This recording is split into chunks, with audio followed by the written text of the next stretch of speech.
everyone, and welcome again to part three of today's episode. Like I said, I will be doing three different videos. I've done the first one, which is my rants, second one, which is advantages of using an agent, and the third one is now that I am in the UK. So now that I've gotten my admission, I've gotten my CAS, I've applied for my visa, and I'm in the UK.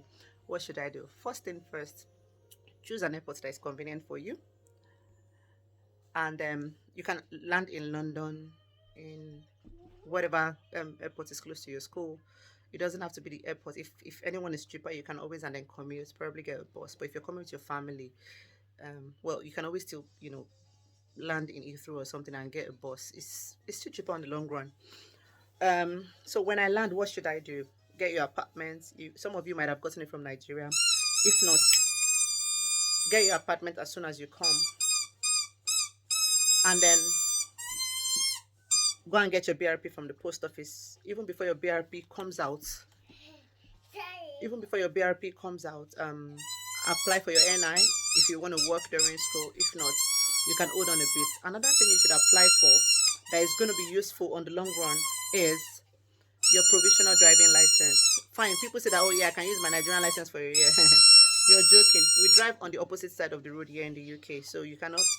I would really not advise that you should drive with your Nigerian license. It's still better for you to take lessons. But in the meantime, get your provisional license within 6 months of arriving, because once your visa is less than 6 months, you will not be able to apply for it anymore.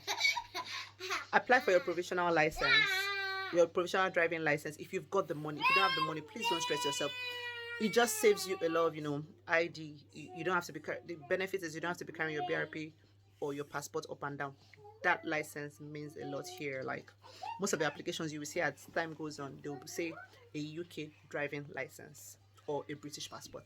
So let's just say a UK driving license is as important as a British passport. What else? If you are somebody that likes African food, feel free to reach out to people around you. Try to go on Facebook, reach out to the African community, find the African shop, and you can always shop there. You'll find out later that it's not worth the stress carrying food from Nigeria to here. You risk immigration taking notes of you, giving you warnings, seizing your milk and everything, because anything that's got to do with powder or dairy, like meat and all that, meat, crayfish, and everything, um, they could put an eye on you and give you warning. And once they give you warning twice, it will go on your immigration record. Please, it's not worth it. Honestly, it's not worth it. Last, you cargo it later. You can always contact me for that and everything. Um, yes, get your house. Try and get your clothing for the weather. Usually, school resumes towards winter. As soon as you come in, they'll be doing sales for winter or sales for summer. You can buy your summer clothes for next year down if you have the money. If not, just get the very thick coats for winter. Please go to school. It's very important for you to. I mean, you can miss it, but you see the Freshers Week is very important because you'll be able to blend with the culture, learn a lot of things, and it's also an opportunity for you to get a lot of goodies. I mean, like if you attend Freshers Week, you might not even be able to buy. You might not even need to buy notebooks or pencils. You will get loads of freebies, loads of food on that Freshers Week or more. I like it, and there'll be party as well. Me, I did not attend the party, but I mean, like, it's just time for you to inhale and imbibe the culture and enjoy. I mean, like just admire the environment and blend. It's time for you to settle and all that. So I would say, please attend your Freshers Week if you can. And when you then begin your lectures, please try as much as possible to attend your lectures. I know some people come and they're under pressure to pay their school fees and they need to go and work and everything. In as much as it is good, please don't go beyond your 20 hours.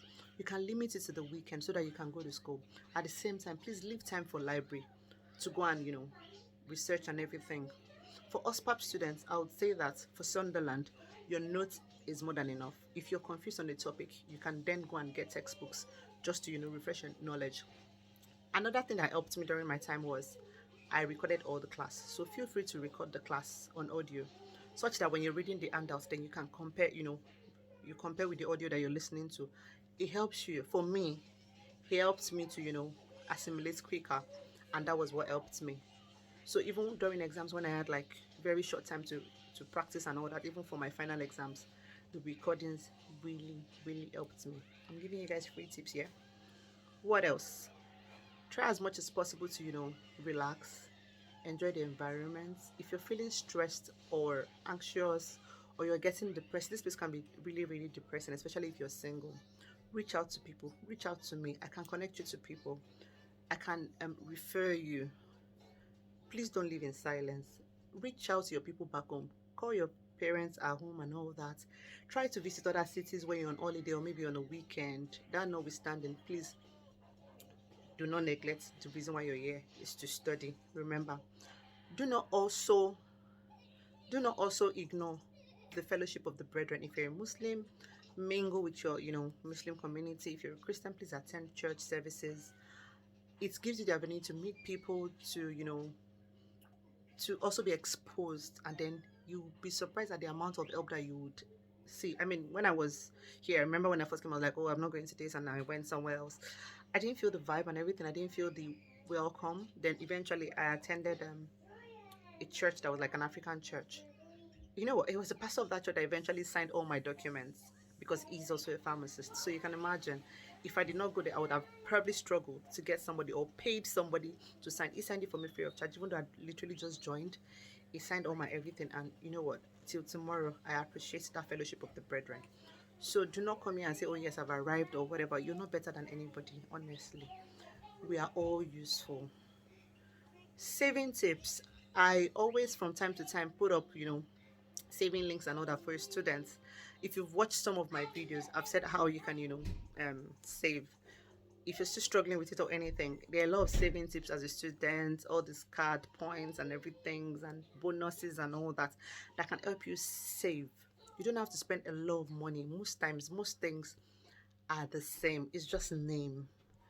It's just name. You get? It's just like so if you see Tesco or Greg's or whatever, they're literally same. Sometimes you'll be surprised it's the same company that does it for them. It's just packaging that differs. So I would say that as a student, please don't waste your money on too much clothing. Winter especially, nobody's seeing what you're wearing. You're wearing a coat on it or a cardigan on it. Things that should be important to you are your gloves, your cardigan, and your jackets, your hoodie as well, like your hats, and eating in your home. I mean, like, buying things that will keep you warm, not too much clothing. Summer will come, and then you'll see by the time winter is beginning, there will be sales for summer. If you've got some money, buy a few things for summer. In summer as well, so you might see a few things. But follow me as well for saving tips. I would always post some out on my WhatsApp group. And when you're also getting your SIM card, um, I would say make use of Wi-Fi as much as possible anywhere you go. Do not subscribe to more than 3 gig a month. I mean, it's more than enough. I used to use 1 gig, but nowadays with all this technology that we have, with all the updates and everything, and when you're outside, I'll say 3 gig, and they're really cheap. You could get them for as low as £5 per month. So if you're struggling with that as well too, I can always refer you and all that. Open your bank account as soon as you can. Make sure you use a proper bank account. I know people use all this Monzo and everything and all that. These banks that you don't see, if you know your money is at the end and it will pay you if you lost, my brother, my sister, go to the bank that you can see. I'm not going to refer because I'm not going to do free advert for any bank. But like I said, but be careful. Make sure you're not paying any fees. I remember I opened one bank account. Then when I first came, I did not know. My dear, when I saw the charges that they were getting, I quickly closed it. Excuse me, why are you charging me? They say because I'm international student. Appa, this is what. I opened my other accounts. I have, don't get me wrong, I have those online accounts. But of course, no be money we go pay me, I put inside. Although they are quicker. When you come in, if you need to really get something going, of course, you can always get it. There are also Mastercards that you can get and all that. I mean, they're everywhere. Research, do your research, like I said. Try to get people on your course, get on the Telegram groups, the WhatsApp group. If they are doing rubbish on the WhatsApp group, I beg, remove yourself. Join another one that is useful. Try to, and please try to mingle with people of other communities. You will learn a lot from their culture, and from their, you see that for example, in your class, if you see people from different countries, you see that their culture is different from ours, and you see that they are very um they're very brilliant, they're very smart. You would learn a lot from them. That's the beauty of this place. I like the mix of cultures in the UK. If there are any more things I remember, I would probably do them as a post-it notes, or like an Instagram notes as I remember. I just felt the need to do this video because I know it's been a while. I made a video rather, and I just thought, you know what, I can't do it. I was really busy with the applications and of course visa applications, but now students are beginning to resume, so the pressure is less, and then work pressure is less at the moment as well too. And of course, I am still a student. We still continue to study. Even as a pharmacist here, I'm doing my clinical diploma. I deferred, and then I'm going to resume again in September. So we are all students. Hello. See you guys later. I planned for my videos to be for 5 minutes, but I've done 7, 10, 10. But I hope this has been useful to you. If there's any question, please drop it down and I would answer you. I remain your Niger pharmacist in the UK, and see you later. I'm gonna go back and be watching the burial of the Queen. I really love the Queen. I love the royal kingdom. But then, God bless our new king. God bless our incoming king, Prince William. And then it's nice to see Harry again coming to the country. And we hope that someday we'll be able to see the kids, Archie and Lilibet as well. Take care, guys, and stay cool, calm, and collected. Welcome to the UK. Hey, you made it. Bye.